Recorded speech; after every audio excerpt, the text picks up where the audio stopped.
Hello, everyone, worldwide on the iRacing Esports Network. We are SimSpeed TV. This is the Alpinestars Geodesic Racing Sprint Series Australasia, the top Grand Touring series in the AusNZ SimSphere. We've got a 45-minute race at Twin Ring Motegi tonight, here for round 3 of the championship. Certainly going to be an interesting one, a very smooth track, lots of braking zones, and we are racing into the night. My name is Reese Gardner. Joining me in the commentary box, David Haynes. Once again, David, welcome. Twin Ring Motegi, fantastic track, and the racing that this series has had over the past 2 rounds certainly brings things into a positive direction. Yeah, no doubt. Taking a look at some of those facts there. It's going to be a 45-minute race. 50% fuel tank restriction means there's going to be a pit stop for everyone in the field. Be interesting to see when and what the strategies are for that. I think most interestingly though, with the setting sun that we've got, track temp right now, it's around 23 degrees, but it'll cool off a little bit as we go, as the sun gets deeper in the sky and then eventually sets during this race. So it'll be visually interesting to look at, as well as giving us lots of strategy to play with and testing the setups of all of our teams and drivers. Yeah, that's exactly right. This track is a very testing one, built in the mid-1990s and is most well known as the host of the Japanese Motorcycle Grand Prix for quite a few years. Also IndyCar raced here on the oval, which you can see in that shot right now. That's why it's called Twin Ring Motegi. They have a road course and an oval. Unfortunately, the oval can no longer be used in real life due to the 2011 earthquake. However, iRacing's preserved it in all of its glory, so you can race it whenever you want on your home PC, along with the road course. We've only got about 80 seconds left in this practice session, and practice times are looking pretty close as per usual. We got Jackson Harlow on the top of the timesheets with Ross Rizzo not too far behind. Ryan Jerrick and Luis Paulo Gallon up there as well. I'm really interested to see how the drivers go here, because we do have quite a few contenders, quite a few stories taking place in this championship, of course, considering the switch from GTE to GT3. We've had some drivers take to these cars a little better than others. Yeah, we've got our top 3 from last season right up there. Rizzo, Gallon, and John Peasnick. So I think those are very likely going to be 3 names we're going to see right up the top all season long. But then you've got the likes of Jackson Suzlin Harlow, a little bit of a young gun for TTL. We've got Rob Harris in there. We've got Damien McPhee showing up from time to time. Not sure if he's here this week. Yeah, but certainly some new names, some old hands, and exactly right. These GTE cars, they handle a little bit differently, set up a little bit differently, make their speed a little bit differently than a GT3 car. Now, talent still rises to the top, but there are some drivers who maybe didn't favour the GT3s, who now find themselves in these GTEs competing towards the pointy end. Yeah, exactly right. And I think the likes of Brett Cananzi, Jackson Harlow are among those. Luis Paulo Gallon has had a bit of a difficult time adapting to these cars, so it'll be interesting to see how he goes. However, we are in the race session now. Here is the grid. John Peasnick has managed to nab pole position there, with Forza El Nabi of Trick Sim Sports not far behind. Jackson Harlow in 3rd, Gallon 4th, and Rizzo, our reigning champion, completing the top 5. Cislovsky recently left All-Star Motorsports in 6th, Mark Rayner in 7th, 8th Martin Silvassi, and Adam Briggs and Hayden Dodman of Talk Inc. round out the top 10. As they all continue to grid up. 11th place is Ryan Jarrett, 12th is Altus Esports Zach Hanlon, 13th is Richard Hunter, 14th is Reese Keane, 15th is Brett Cananzi, and 16th, we just saw him in Rallycross, now he's here in a GT machine, it's Talk Inc.'s Mitchell McLeod, 17th is Daniel Cheney, 18th Justin Strickland, 19th Dominic Ferraris, and 20th is David Jellings. Benjamin Johnson lining up in 21st there for CMR. Paul Mansell and Alex Court follow him. Rob Harris in 24th with Wayne Hewitt, Matt Huppertz, Stephen Bartholomew, Paul Nichols, Paul Wood. G'day, Paul. You might remember me from the Race 07 days. Phil Gadd rounding out the top 30. Cars are rolling. It's not very long until they will get that green flag. Short formation lap here, so we'll show the rest of the grid on your screen there. 33 cars, and I think almost all of them have taken to the grid. So just after this next corner, the pace car will peel off, and John Peasnick will lead the field to the green flag. Certainly will. Very difficult sequence of corners to end the lap here at Twin Ring Motegi. A fast left going into a hard left-right chicane, and that's almost a hairpin ending the lap. Peasnick going early there, straight at the apex, and the green flag will fly, and we will be racing. Drivers immediately going straight to the pit wall to try and block advances from other racers, and Peasnick continuing to lead the way, but they're side by side in the background. Gallon just making his way past Ross Rizzo, who was really pressuring him there. Back in the field, they're continuing to sort themselves out. Nice and clean so far, but they got a few more braking zones still to go. Leaders just coming out of the first one of them. Yep, this sort of first sector of the track, a lot of 90-degree corners, a lot of straights, and then the second sector, Zach Hanlon all over the grass. The second sector's got a lot more flowing corners, so there's different characters to the different sectors around here.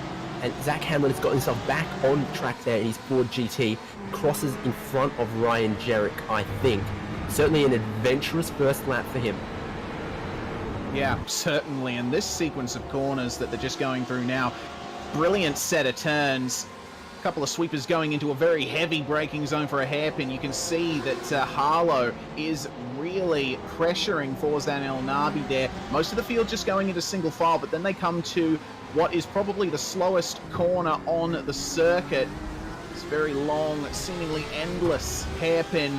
It looks like Harlow has not... Oh dear, that is not good. That's Paul Nichols there, having a spin at the back of the field. Managed to get going, though. No damage there, so see how he goes. It looks like we've had a pass for second. No, we haven't. My apologies. I have made a big mistake.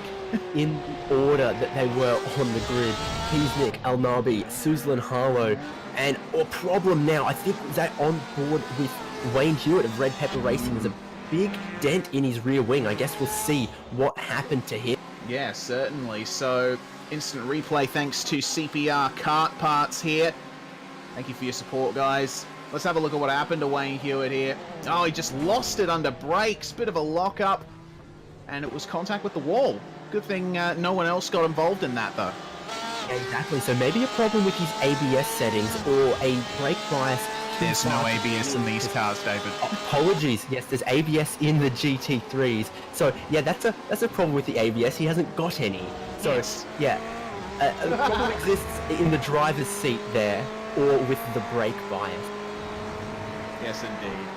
So the field just continuing on. These 45-minute races are the usual format for this championship. We have the occasional enduro, but the vast majority of races on the schedule are 45 minutes in length. But they still have to treat it somewhat like an endurance race. They do have a fuel tank restriction. They do have to take care of their incident count and also have to take care of the cars racing around them. You can't really treat this like a full-on sprint race. Yeah, exactly. There's still the strategy to play out, and they've still got maybe to look after the tyres, though not so hard at night with the cool track temperatures. I think Zach Hanlon is one driver who'll be thinking very carefully about his off-tracks and his incident points. Fourth place looks like... third place looks like Jackson Susan Harlow's forming a little bit of a cork in the bottle here. Peasnick and El Nabi have scuttled away a tiny bit. Right behind Jackson Susan Harlow's TTL Esports Porsche 911 is Luis Paula Gallon, Ross Rizzo and Scott Kozlowski. As we look, Matt Huppets, another driver having some issues further down the field. Yeah, certainly. That's no good for him. Riding on board, though, with Adam Briggs as he chases down Mark Rayner, coming up to the second heavy braking zone on the track, having a little bit of a look. It's a very tempting spot to throw it up the inside, but the corner is a lot longer than you initially think. It's on for the lead. My goodness, have a look at Ross Rizzo all over the back of John Peasnick.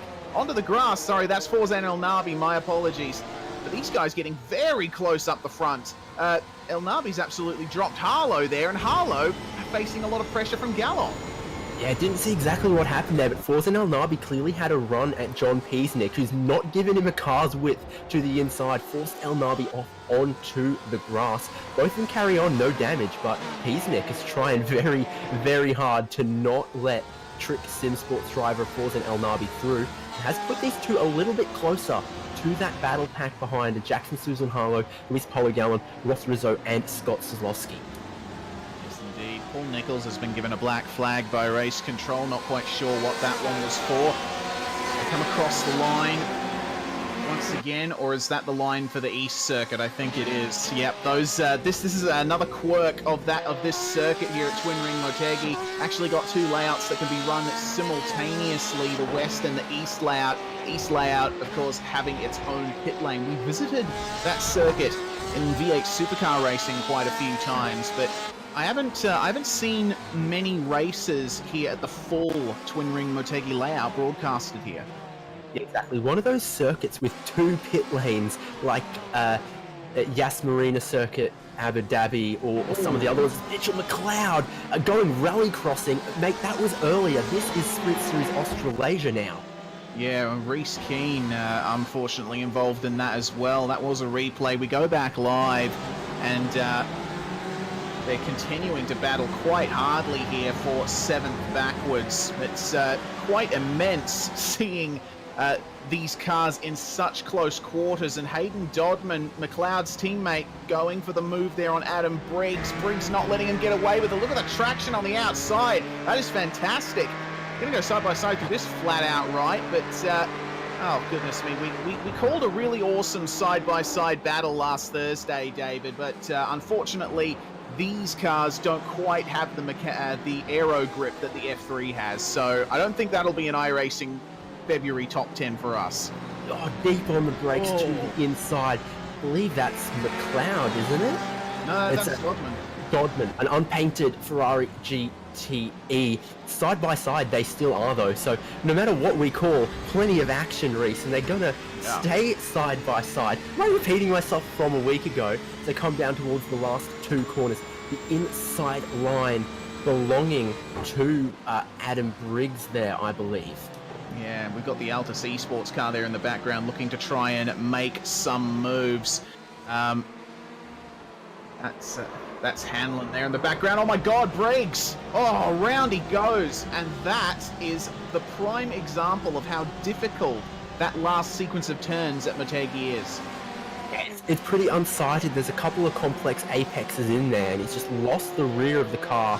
Think he'll carry on no problems, but look a little bit higher up the field here, because now 9th place, Martin Silvassi. He lost 1 place from his starting grid, and Rack Hanlon is up 2 spots. We've got some dramas up for the lead though, Reese. Yeah, we certainly have. Peasnick having technical issues, and Forzen El Nabi has assumed the lead of this race. Not quite sure what's happened to Peasnick there, but that is certainly going to be a heartbreaker for him.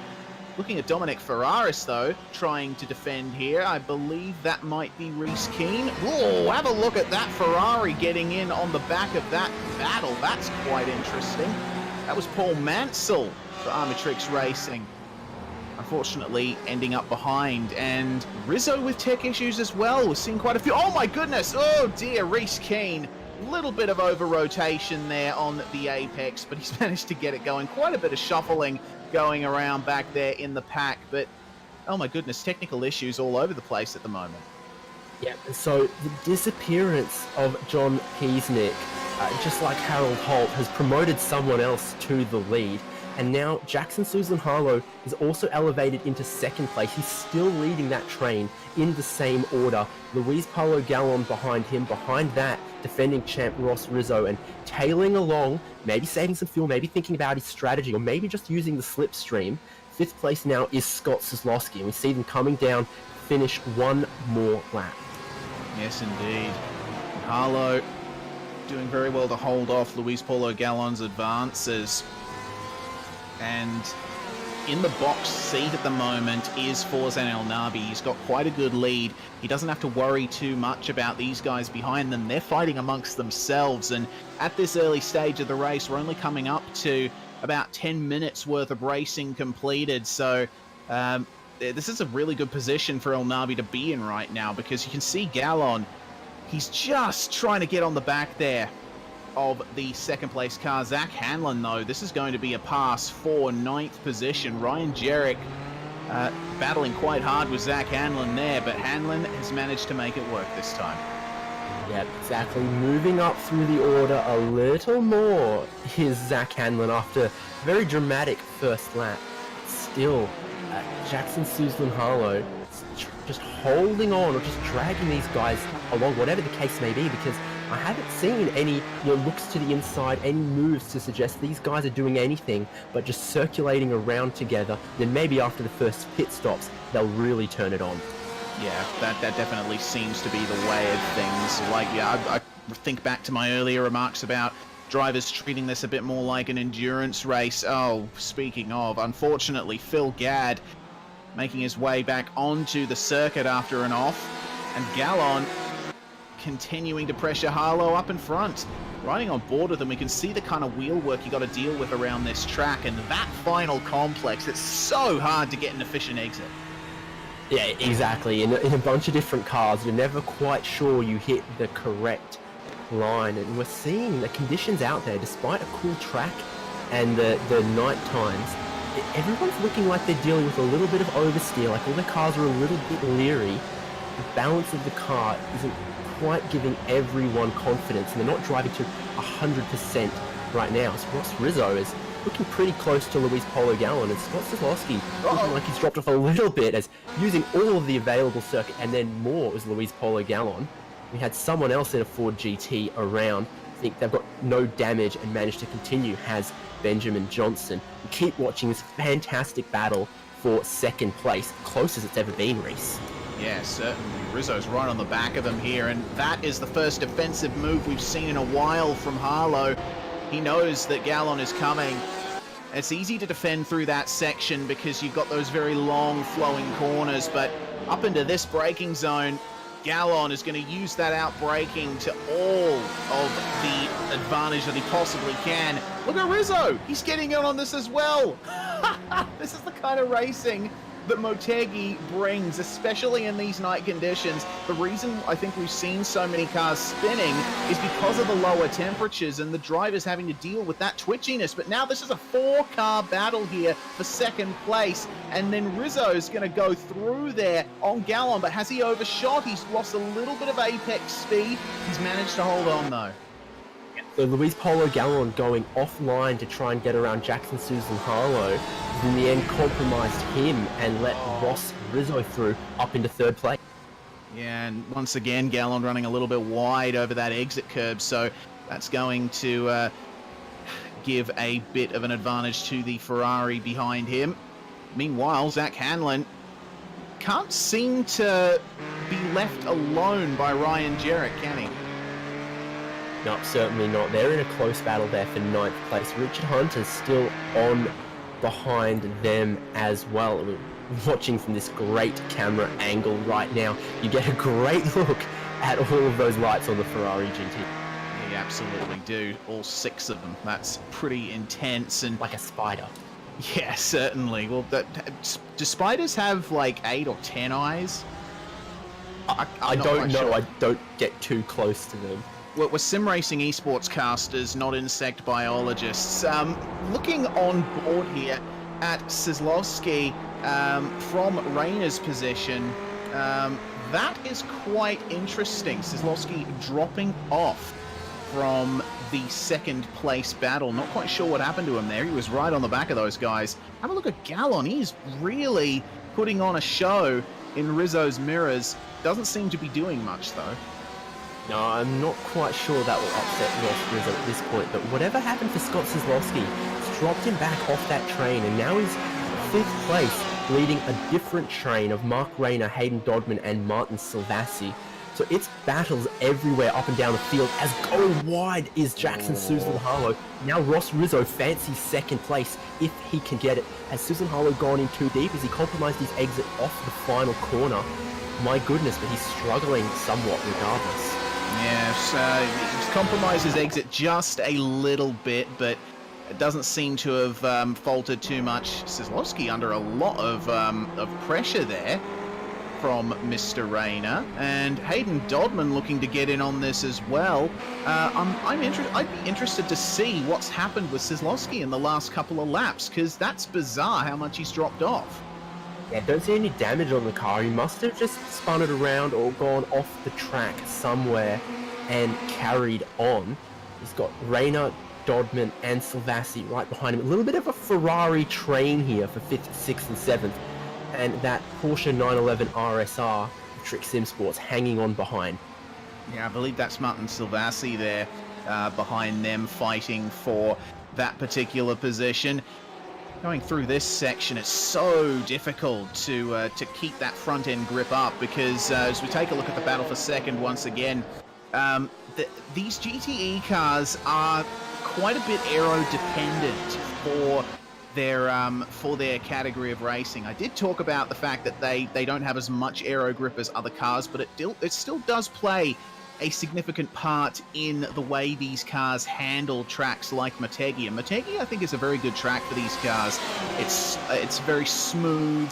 It's very going for second place. And there we go. Rizzo all the way through there and move done. Very nice. Absolutely committed and staking his claim for the second place position in this race. Love it. Yeah, smooth as you like. That's a pretty good pass. He gets a bit of grass on the exit of the final corner. He has to go to the inside to defend the feisty Jackson Susan Harlow, who in the end can't get to the inside. So into turn one they go. Harlow's still trying to go around the outside. Rizzo's got him blocked there. But all this does is bring Luis Paulo Gallon into the fray, and he is an opportunist of the highest order. Harlow looks to the inside of turn 3 now. He's overshot. He's absolutely overshot that. My goodness. It's very difficult to pinpoint the braking zone for that corner in any case, but when you're running alongside another car in those dark conditions, Suzlin Harlow unfortunately finding out the hard way that Motegi bites quite hard. Now he might just fall into the back of this here Ferrari train of Kozlowski, Rayner and Dodman. These guys are continuing to just run line astern, threatening to make moves. I'll tell you about one guy that is threatening to make moves, always has and always will. That's Gallon. How much has he caught up to Rizzo right here? This is pretty interesting. Yep, and despite that, Jackson Susan Harlow hasn't fallen too far behind. It only takes a little bit of a battle, a little bit of a mistake from second and third. He'll be back in there. Your race leader, Forzan El Nabi, has absolutely galloped away, and it's all on 6th place now, Rayner and Hayden Dodman. Yeah, Kozlowski's broken away from these guys, and Dodman very committed on the brakes. Don't know if he would have overshot that. Rayner having to take a bit of evasive action there behind him, but Dodman through. Have a look behind them. Look at Zach Hanlon and the likes of the people around him. Hanlon right on the back almost of Silvassi now. This is a proper train here for the last half of the top 10. Yeah, two little battles joining together. So now Dodman, Rayner, Silvassi, Hanlon, Jarek Hunter, all basically within 1 second. It's going to be so close, and it's going to mean that the pit stop times, how much fuel they take, could be absolutely critical to jump someone through the pit stop phase, which will be coming up pretty soon. Exactly right, and for the guys that have shown that they have the pace to be running near the front, but for one reason or another have found themselves back in the pack due to mistakes or contact or whatever has happened, the pit stop phase would be a good place for them to get out of that hecticness and into some clear air and get some of those times down, hopefully undercut the people around them, get a good position out of that. So Trick Sim Sports have first and second position wrapped. We're looking on board just then with Martin Silvassi in 8th place. Who I'm sure would love to make some positions, get up closer and join his teammates and make it a good points haul for them. But he's stuck in plenty of traffic.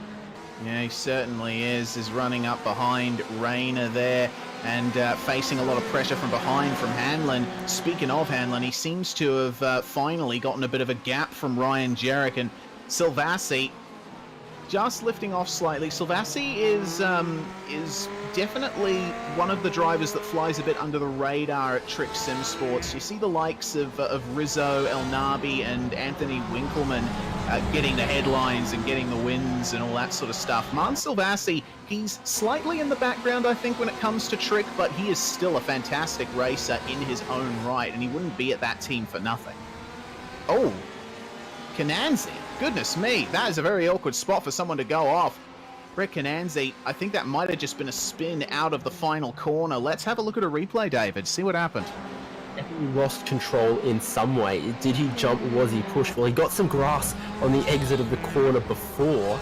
Maybe still had some of that on his tyres. I'm struggling to see the replay here, Reese, but I think that's all by himself. Yeah, definitely seemed that way. Car just rotated through the kink. I think might have just locked the rears slightly. Little bit too much grass and dirt on those tyres.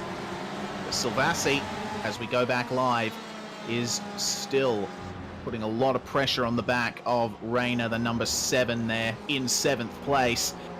Unfortunately, with the likes of Silvassi and Hanlon behind them, it might not be Rayner's lucky day.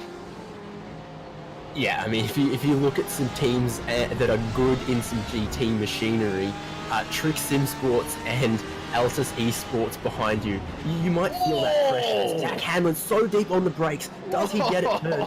Car behind will get in underneath as well. So what was an opportunistic move to try and grab Martin Silvassi? We'll see Ryan Jerrick on the inside for the next corner. And can hear Zach Hanlon from inside that cockpit saying, "Oh no, not again. Thought I'd left you behind, mate." But we'll see if Ryan Jerrick can... Whoa, goodness me, Silvassi just slightly overshooting that braking zone. So this has brought him back into the clutches of Hanlon well and truly. He could have almost dropped Hanlon after Zachary ran wide, but unfortunately, the track has other ideas, and this has turned into one of the closest battles on track right now. But there's battles everywhere you look. Yep, exactly. The big red box around the battles on my timing screen, well, it is lighting up just about everyone. And Rob Harris, Valkyrie Sim Racing, is one of the first guys to jump into the pit lane. We're just about at the halfway point now. We'll see what happened to him. He's going in towards the pit lane. Tricky pit entry here. A little bit of a kink in it. What has he gone and done? Seems nothing. But I think that's still a good replay to show just how tricky that pit exit is, because it's got a very tight chicane on the entry that's only 1 lane wide. So you basically have to put on your parallel parking moves to get yourself into that pit lane cleanly. Speaking of parking it, Ross Rizzo might have to do that on the apex to keep Luis Paulo Gallon behind, who's close as he's ever been. Rizzo taking an earlier apex there, and Gallon sort of taking the late apex. Ross Rizzo disappears for just a second on our screens, reappears, so not suffering the fate of unfortunate John Peasnick. He carries on. He's not looking entirely stable. He still holds 2nd place over 3rd place Luis Paulo Gallon, and these two guys have now pulled 3 seconds over that monstrous train behind them that encompasses 4th through to 10th. Yeah, and that's what they're going to want. These guys, of course, they love a good race, both of these gentlemen, but it would definitely be better for both of their results if they could leave all of the battling behind, just fight amongst themselves for a bit, get that gap, and then they would be both at least secured a podium. Yeah, precisely, and I'm sure they both know when they're intending on pitting. Can't be too far away. With a 50% fuel restriction, I imagine these guys can only go a little bit over 30 minutes, which is just... no, my brain stopped doing numbers. We're maybe 26, 27 minutes into the race. Goodness me, where's all the time gone? I could swear we were at 10 minutes in only a few minutes ago. That is... my brain's just stopped working itself, David. But Zach Hanlon and Ryan Jerrick continuing to fight. When have we not seen these guys close together? Yeah, I don't think Zach Hanlon's spent a lap more than half a second away from another car. He's got Ryan Jerrick right behind him. He's got Martin Silvassi in front. And he's got an incident limit to worry about too. Jarek thinks about diving to the inside for that tight left-hander. Can't get the overlap. Zach Hanlon takes the racing line that time, but he cannot shake Ryan Jarek, whose Ferrari is right there underneath the hulking diffuser of the Ford GTE. Yeah, certainly. We currently look at Mark Rayner going through the last few turns of the track, chasing down who I believe is Scott Kozlowski, but no, he comes into the pits. So this is a pretty big decision here. We got a couple of other guys jumping into the pits as well. Rizzo stayed out there. David Jellings staying out, but Zach Hanlon going very deep into the first couple of turns, and this double apex first turn, it's super good for racing. Yeah, but a wiggle from Ryan Jarek couldn't keep the momentum. He gives the racing line and the track position back to Zach Hanlon. But again, it's another lap where these two are looking forward, looking in their mirrors, thinking about where they can defend, where they can attack. It's lap traffic getting out of the way in front of them. Big flash of the headlights, very visible at night time here from Zach Hanlon. He doesn't want his battle disrupted whatsoever. He doesn't want anything costing him time to Ryan Jarek.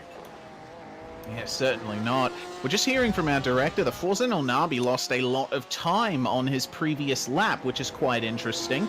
That's something to look at, but 0.7 of a second time loss, which is something that we don't usually see from a driver from the likes of El Nabi.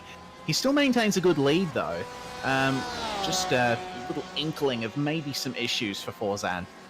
Yeah, he's been very consistent up until this point, and as you say, still maintains a 6.5 second lead. It's very comfortable for him to be able to pit whenever suits him. You imagine the leader would stay out as long as they can with no traffic in front of them. It's all going well, so just stay out long as possible. We've seen that battle second and third, but fourth place, my goodness, it still goes on. Jackson Susan-Harlow leading Scott Kozlowski, leading Hayden Dodman. I don't see any of them diving for the pit lane this time, all electing to stay out, run those tanks emptier, and maybe trying to find the pace with a lesser fuel load instead of pitting earlier. Yeah, I think at a track like this, that kind of strategy is much better, because you got to remember, Motegi has an interesting mixture of corners. It's got kinks and hairpins for the most part, but it's also got those two sweepers in the middle of the lap. You got less fuel in the car, that's less mass for you to throw around through all those different kinds of turns. Definitely brings a greater benefit. Yeah, it's just physics. Anytime you've got more of that weight, you've got to turn it, you've got to stop it, you've got to accelerate it. And that slows you down in just about every phase of trying to drive a race car. Not slowing down is Ryan Jarek, who's still absolutely behind Zach Hanlon, who cannot get rid of him. Yeah, certainly not. Have a look at how close they are going into the sweepers. I love this section of the track. I'm sorry. Can't stop gushing about it. It's a fantastic section. But Jarek having to back off slightly through there. It's in these hairpins, in these corners that are very sharp, very harsh, that you see Jarek getting onto the back of Hanlon much nicer. Yep, precisely. It's one of the things the Ferrari is generally considered to be better at. Some of those slower sections, getting the power down, or something like the Ford GT, you think of more with the flowing corners. Oh, no. And there's a problem for, I think that's Brett Cananzi again. I think he's just taken a toe, so maybe damage to the car. Replay here. Yeah, interesting. I thought I saw Rayner's name pop up on screen there as well. So, we'll see what's happened to Cananzi here. Just coming up into the sweepers section of the track, I believe. So, oh dear. Car just got away from him there. Little bit of a wiggle, and he couldn't save it. Well, he didn't get any damage from that. I think, no, he's just decided to take it back to pit lane, decided he's had enough. Yeah, for the first time, he's got a big whop of oversteer through that corner section. Maybe just the balance of the car just frustrating him too much. You've got Martin Silvassi, Ryan Jarek, and some others on the pit lane now. Some guys from higher up the order making a pit call. Yeah, Martin Silvassi as well exiting ahead of Jarek. And Jarek, we're hearing, had a very short pit stop. That could prove decisive, either in his battle for Hanlon, or whether or not he'll finish the race. Possibly he was saving fuel behind Hanlon. Yeah, so I guess we'll see with some of these other drivers. Do they come in now potentially try and cover it, or do they stay out long as they can? Well, Forza El Nabi, Ross Rizzo, and Luis Paulo Gallon still out there. And Luis Paulo Gallon is just 5/10 behind Ross Rizzo. And here, Forza El Nabi's just set the fastest lap of the race, so if the track cools a little bit as the fuel burns off, he's absolutely finding pace. So I think that works for him to stay out as long as he is able. Yeah, looking extremely comfortable is Mr. El Nabi, and there we go. He goes for the pits. Little bit of a lock-up, and he's actually overshot the chicane. That is not going to put him in good eyes with iRacing's automated penalty system, I don't think.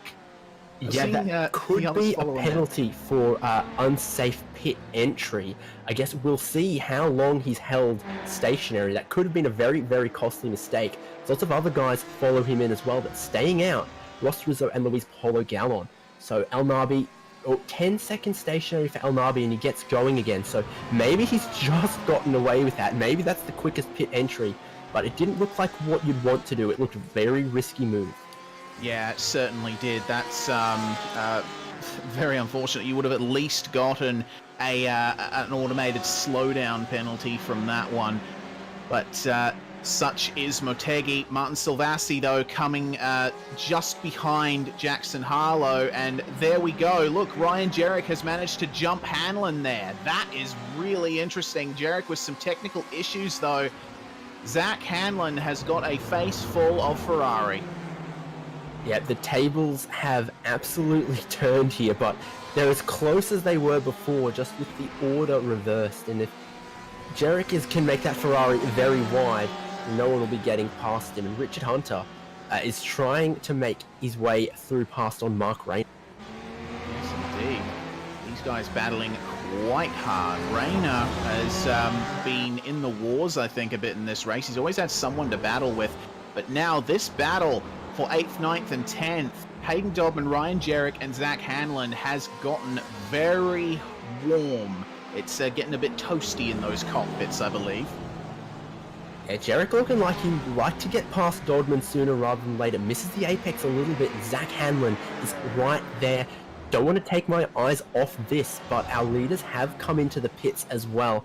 So if this settles out, we'll see Ross Rizzo, Luis Paulo Gallon, both on the pit lane. They'll be thinking about how much fuel they need to take, because taking just a couple litres too many would cost them the spot to the other driver. Yeah, certainly would. So that's something that we will have to monitor. See who makes it out of pit lane ahead. Will it be Ross Rizzo or Luis Paulo Gallon? It is going to be Rizzo. Gallon is still stopped. What is going on there? 15 seconds stop. Goodness me. That's very bizarre. Doesn't seem like a penalty or anything. Maybe he's just taken way too much fuel or had a teeny bit of damage he wanted to repair. Not sure about that, but that's given Ross Rizzo a lot of breathing room, because Forza El Nabi inherits the race lead once again. Yes, indeed. So no dramas there for El Nabi. That, contrary to what we were thinking about before, these guys have started to space out a little bit. Zach Hanlon taking a...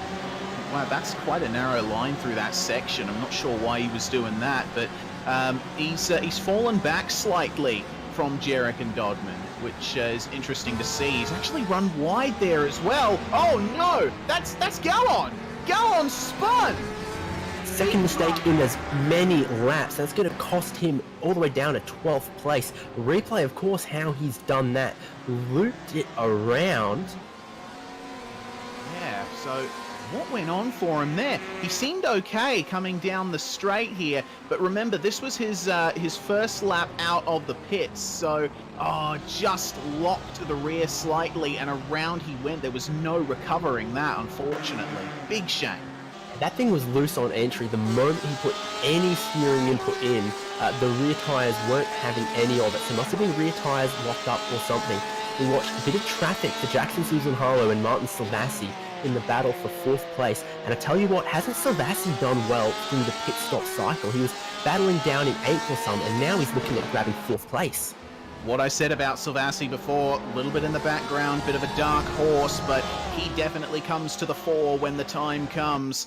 And that is proof of that. Silvassi has had a bit of a quiet one, but in a case like this, that is what you need more than anything. As everyone has pitted, we are racing to the end. The field is cleansed, and we're watching some of the bigger trains we had have been broken up into 2 trains. So we've got Hayden Dodman, Ryan Jerrick, and Zach Hanlon for 6th, 7th, and 8th. And these guys have both all dropped back a little bit from the battle for 3rd, which is Solowski, Harlow, and Silvassi.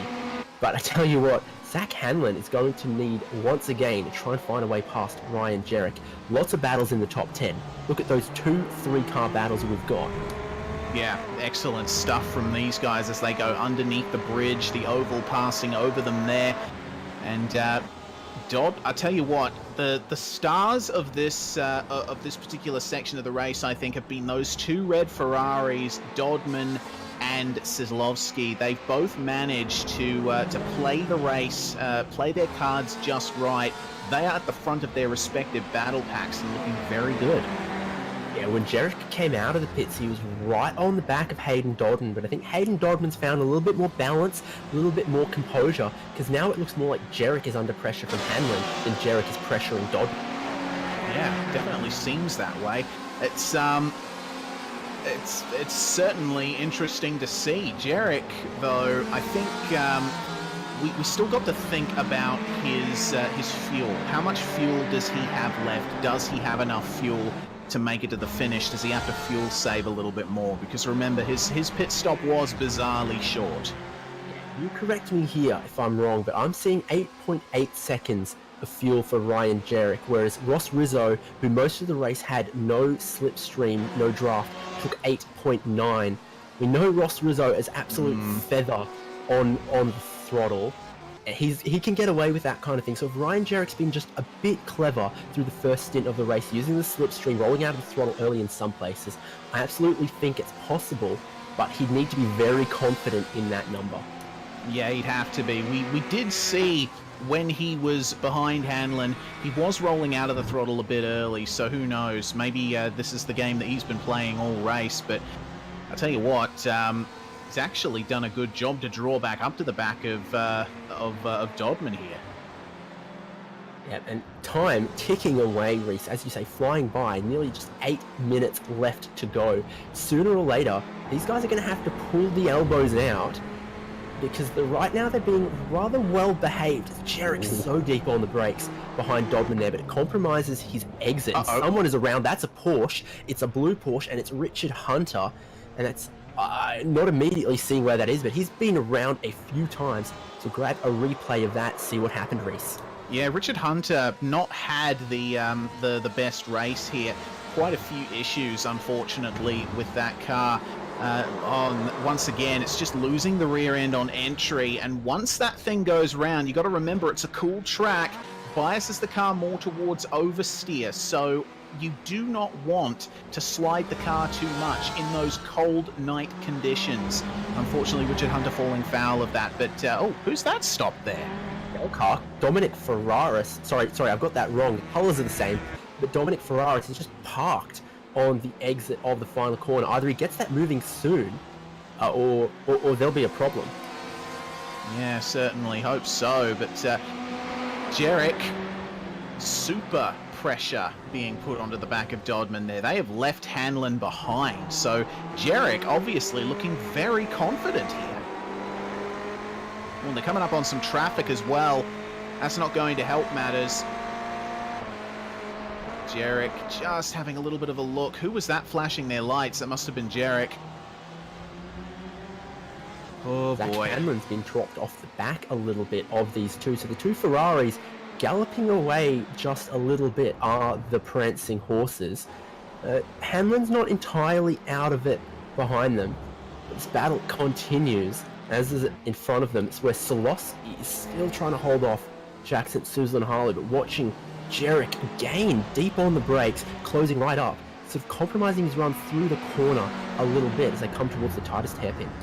Yes, indeed. Have a look at how confident he is under the brakes, using the Ferraris natural advantages to their full capacity is Jarek. And the differences between the cars we haven't really talked too much about, David. We have sort of alluded to it, but we haven't gone into the nitty-gritty of it.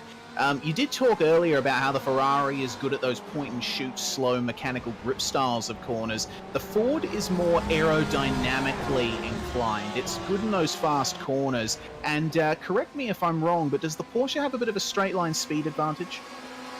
I tell you what, I'm not that confident with these cars to be able to say it assertively, but, you know, Jackson Susan Harlow has closed up on Scott Zalowski and they dropped Martin Silvassi just a tiny bit. I think it depends on the track. I think the gearing, for a track where the gearing suits the Porsche, it can be pretty strong in a straight line, but then there's some, like Le Mans, where I think it doesn't have a tall enough gear. Yeah. Well, that is the unfortunate side effect of cars that have fixed gear ratios like these ones. You can change the final drive, as Hanlon has a little bit of a moment on the exit of the hairpin, but the actual adjustments of the gears, you can't actually. I tell a lie. You can adjust the gears individually on these cars, but the adjustment options are very limited. Yeah, exactly. Riding on board right now, Jackson Susan Harlow, all of those Christmas tree of shift lights in the steering wheel of the Porsche. You can see out that windscreen, the rear of the Ferrari, Scott Zalowski doing a very, very admirable job holding on to third place. And they cross the line in a couple of corners' time. I think they're only going to have 3 laps to go. Yeah, it definitely seems that way, and Harlow is getting a bit frustrated here. He flashing his lights at Zalowski, trying to distract him there. Really falling into the clutches of Silvassi as well. Yeah, looking good for Silvassi. He takes a line through the final corner that sets up an exit pretty well, and he keeps the foot planted through some of the shrubbery. He's right there. This is 3rd, 4th, and 5th. 3 laps to go. Zalowski needs to hold on, and Harlow and Silvassi need to get their elbows out, need to find some pace, need to get aggressive if they're going to grab a position from each other or from Zalowski. Silvassi playing mind games in the mirrors and rear cameras of Jackson Susan Harlow. Yeah, the mind games really ramping up in these dying minutes of the race. Only 3.5 minutes to go, and more slight mind games as Harlow has a little bit of a look. These guys almost nose to tail now. Remember, this is the battle for 3rd place back. This is, as have many fights in this race, been absolutely scintillating from the time the green flag fell. Yep, indeed. Close as they've ever been. Scott Zalowski's probably not one to crack under the pressure too easily. Now Silvassi's right there with Jackson Susan Harlow. Yeah, I saw Harlow. He tried to make a move there, or at least went a bit to the inside behind Zalowski there. Not quite sure if that was an intended move or not. We've got another battle here. This is for 11th and 12th. Justin Strickland and Adam Briggs going side by side through this latter section of the track. These guys, we haven't focused too much on them, but they've been strong. Goodness me! Speaking of strong, that's a strong battle we're seeing right there for 4th place. Harlow and Silvassi going at it, and that has given Scott Zalowski the break he was probably wanting. Yep, Silvassi deciding 2 laps to go, time to get the elbows out. Couldn't get the pass done on Jackson Susan Harlow, and you're exactly right. If you think about it again, if turn 1 won't do it, but we've seen Harlow get tricked into going too deep onto the brakes before, and I'm sure Martin Silvassi will remember that. As these 2 guys fight, honestly, they're only just over a second clear of Hayden Godman and Ryan Jarrett, who've been motoring along. It's all gonna heat up in the final 2 minutes race. Yeah, certainly is. 1 minute and 45 seconds to go here. And this will likely be the penultimate lap for our leader, Forzan El Nabi. Harlow and Silvassi, they are not letting each other go here, and as you said, David, the pressure being put on Harlow might be his undoing, because we did see that mistake that he made earlier on in the race. Silvassi just keeping the pressure up a little bit. He's not right on the rear of the TTL Esports Porsche in front of him, but he is just staying maybe a car length behind, just letting him know he's there and that he's going to pounce. Yeah, indeed. They come through your favourite corner, tight left-hander, and exit a little bit in the favour of Martin Silvassi, but I tell you what, where he is right now, he'd have to be very, very bold and throw a move in very late to trouble Jackson Suzlin-Harlow. Bit of a battle of youth versus experience. Yeah, definitely seems that way, though I'm sure there's not much of a difference in age between these two. Silvassi, not so much of an old dog, but he has had quite a bit of experience in these cars, and Harlow, as you said, the young gun. As we cross the line for the white flag for these guys, it all comes down to this for Silvassi. Will he be able to nab 4th place from Jackson Harlow? With that lockup, I'm not so sure. Yeah, Forza Elnabi still with a massive lead, 10 seconds over his teammate Ross Rizzo, who's 8 seconds clear of this battle we're watching right here. Scott Kozlowski, Jackson Suzlin-Harlow, Martin Silvassi, Hayden Dodman, Ryan Jarek, and Zach Hanlon, all within a train now. And it's all spread out just a little bit. I think the closest is Zach Hanlon on Ryan Jarek. Yeah, it definitely seems that way. So will Hanlon be able to get back at Jarek for that pit maneuver that Jarek made earlier? Yeah, good point. We'll have to wait and see. Jarek, he seems to have actually dropped off quite a bit from Dodman from when we last saw him, getting on the brakes a bit early. Have a look at how deep Hanlon goes into those fast corners. That's the Ford GT with its aerodynamic performance there, but who knows what is going on in the cockpit of Ryan Jarek here. He's just moving to the inside, turning that corner into more of a V shape than it already is, trying to defend as much as he can from Hanlon, but we will go to the leader, Forzan Elnabi, an absolutely, almost flawless performance aside from that pit entry, but a well-deserved victory nonetheless. He's going to take the win here. Yeah, exactly. We've switched from GTEs to GT3s, but we haven't undone sort of the trick dominance. Forzan Elnabi and Ross Rizzo lead home the top 2 steps of the podium. And Scott Kozlowski's got 1 foot on the 3rd step. I don't think Jackson Suzlin-Harlow is close enough to do anything, and I'm not sure that Zach Hanlon can do anything out of the final corner for 7th place on Ryan Jarek. So great battles all race long. Yeah, absolutely. Strickland and Briggs still going at it. Full momentum versus DPR. But it looks like it's going to work out in the way of the number 8 car, Justin Strickland, winning that battle out. Fantastic race here at Motegi, and they're flying in formation at Trick Sim Sports. That is as close as you could probably get to a perfect result for the team, given the circumstances. Yeah, up 3 spots from his qualifying was Martin Silvassi. Not far enough to make it a Trick wipeout on the podium, but I think he can be proud of his efforts, and Trick Sim Sports can be pretty happy as well. Maybe some little burnouts for Elnabi, is that what he's thinking? Perhaps. Might be a bit difficult to do in the Porsche, because you can only switch the traction control off for a few seconds at a time. He's decided to go back to the garage and celebrate. Here are the results then. Forzan Elnabi, your winner. Ross Rizzo, 10.8 seconds behind. That shows you the margin that Elnabi had, but a good one too for Trick Sim Sports. Scott Kozlowski completes the podium. Jackson Harlow in 4th. Silvassi, Dodman, Jarek, and Hanlon completing the top 8 there, and the top 10 rounded out by Mark Rayner and a very unfortunate Luis Paulo Gallon. He'll be disappointed with that one. 11th place goes to Justin Strickland. 12th, Adam Briggs, couldn't quite grab him at the line. 13th, Richard Hunter.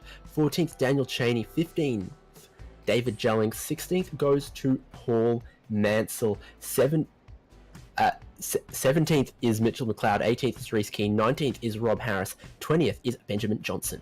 Alex Court is going to come home in 21st position. Paul Wood making it 22nd. Matt Huppert in 23rd. Stephen Bartholomew in 24th place. Top 30 rounded out by John Nicolaf, Will Barrington, Paul Nichols, David Farrelly, Dominic Ferraris, and Phil Gadd, who did not have the cleanest race.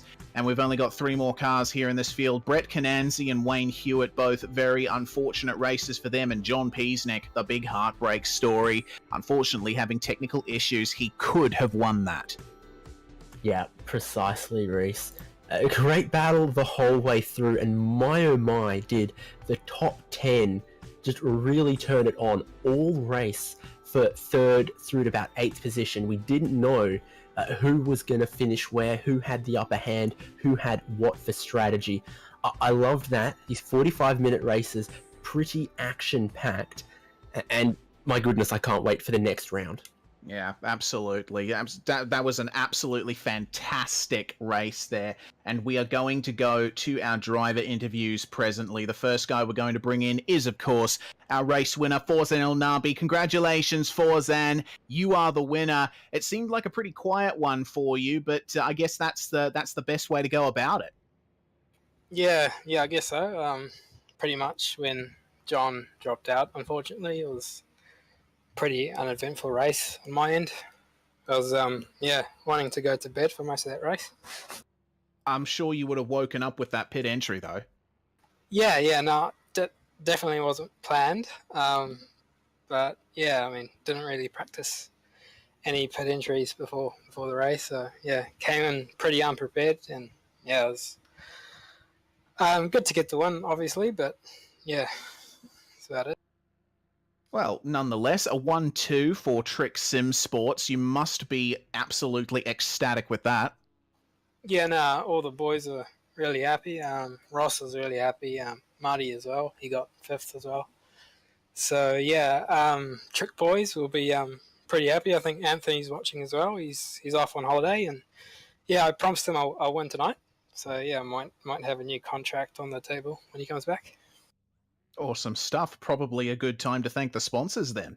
Yeah, obviously, definitely Trick Custom Fabrications and just Night Rider Designs as well. And just big thanks to Marty for the setup and Ross for the field work. And yeah, big thanks to you boys at SimSpeed as well for the broadcast, obviously. Thank you very much, Forzan El-Nabi. We're going to go to his teammate Ross Rizzo now. Mr. Rizzo, it was quite the eventful one for you. You got involved in a few battles, particularly with Gallon, but second at the end. You must be happy. I'm absolutely stoked. That went an absolute treat. I could see. I was surprised to be keeping up with Louis and Jackson as well as I was, and I could see, Louis was eager to get past, but Jackson, he was really trying hard to keep the position, and just felt, look, if I just bide my time, the opportunity will come up, and in classic fashion, it did, like almost in successive laps. So absolutely worked a treat. I'd save fuel in the early part of the stint, so it just went super smoothly, despite as chaotic as the race looked. And we figured you were fuel saving a little bit there, Ross. Going to the next round of the series at Sebring, you Trick guys seem to have this Porsche 911 RSR worked out a treat. What are your thoughts on going to Sebring in these GTEs? Well, the Porsche's no BMW or Mercedes as we've as much as we'd like them to be, but look, well, we're not sure. Sebring's a bit of a hit and miss track, as is Motegi, I guess.